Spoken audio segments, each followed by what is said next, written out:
Kia ora e hoa, haere mai. Come and join me. I've got another of the My Big Moments books. Have you seen the other stories I've read of theirs? They're great stories, and they're all about big moments in a young person's life. This one is Goodbye Comet, and it's been created by Hannah Davison, Flicka Williams, and Marco Palmieri. Are you nice and comfy? Ready to say goodbye to Comet? Oh, let's begin. The adventure of life has ups and downs, twists and turns. With a friend by your side, a book in your hand, and ideas in your head, you'll always be ready for anything. That's a message from the My Big Moments team.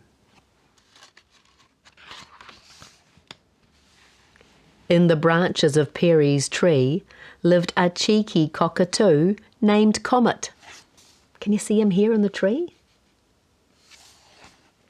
He made sleepovers in the treehouse especially fun, and tonight Frankie was coming to stay. Here's Frankie, and this is Perry. Frankie, Perry and Comet pretended to be pirates, sailing over choppy seas. Comet perched on Captain Frankie's arm as they followed Perry's treasure map. Next, they pretended to be explorers scrambling up icy mountaintops. "Yowzers," said Perry, peering through binoculars. "I can see my house from here." Comet didn't like the snow. It was far too cold. Then they were monkeys swinging through the jungle. "Watch out for snakes," said Frankie as Comet flapped from branch to branch. Can you see how they've made a snake in the tree? It's a piece of rope. They're using their imaginations.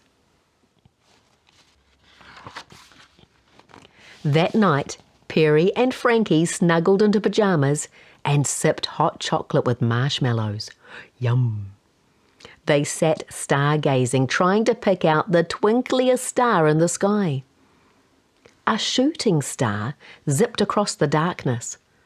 Comet ruffled his wings and arched his yellow crest. Can you see it here?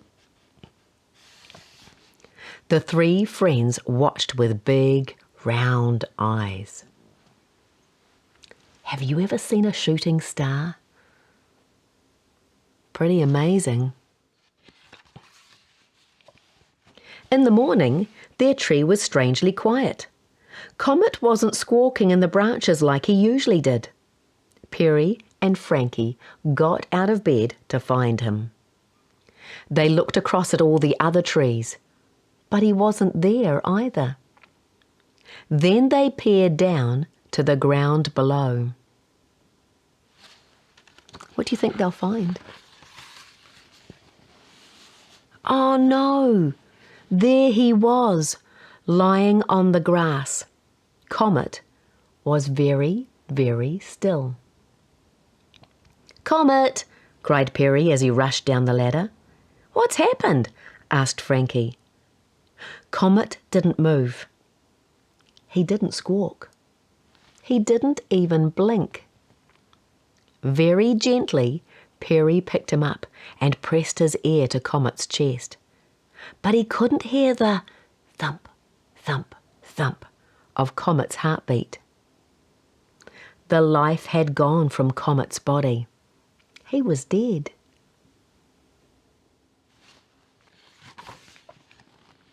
"Mum!" yelled Perry, running to find her. "Oh no," said Frankie. She sat down next to Comet. He was gone. He was really, really gone. Perry's mum said they should say a special goodbye to Comet. She gave them a nice box to put him in. In the garden, Frankie picked bright-coloured flowers and leaves from their tree. She made a soft bed inside the box, and she tucked Comet in. Can you see the little note? We'll miss you, Comet.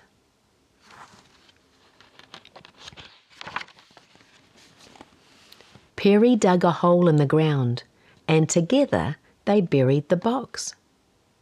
They took turns telling their favourite stories about Comet. Then they said goodbye. "What do we do now?" asked Frankie. "I don't know," said Perry. "I don't really want to do anything." He curled up on the sofa with his mum for a while. Can you see him having hugs here? And his mum's holding Frankie's hand.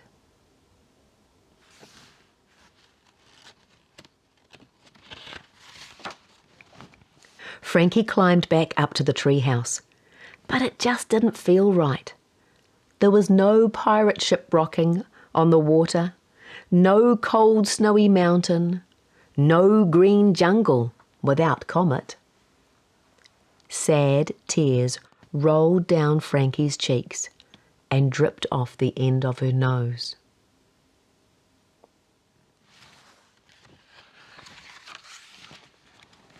When Perry felt ready, he went to find Frankie. She was drawing a picture. "What's that?" asked Perry. "It's Comet," said Frankie. "Look at his tummy," said Perry. "That's like when he ate all our chocolate biscuits." "Yeah," laughed Frankie. "What about the time he plucked all the stuffing out of your pillow?" "It looked like it was snowing," said Perry. "I'm going to draw that."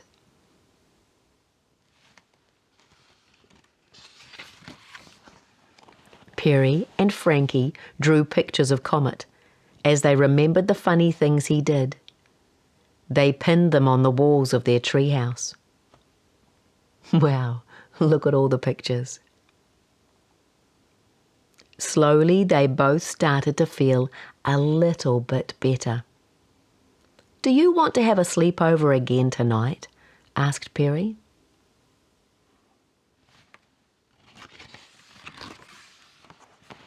That night, they snuggled into pajamas, sipped hot chocolate with marshmallows, yum, and picked out the twinkliest star in the sky.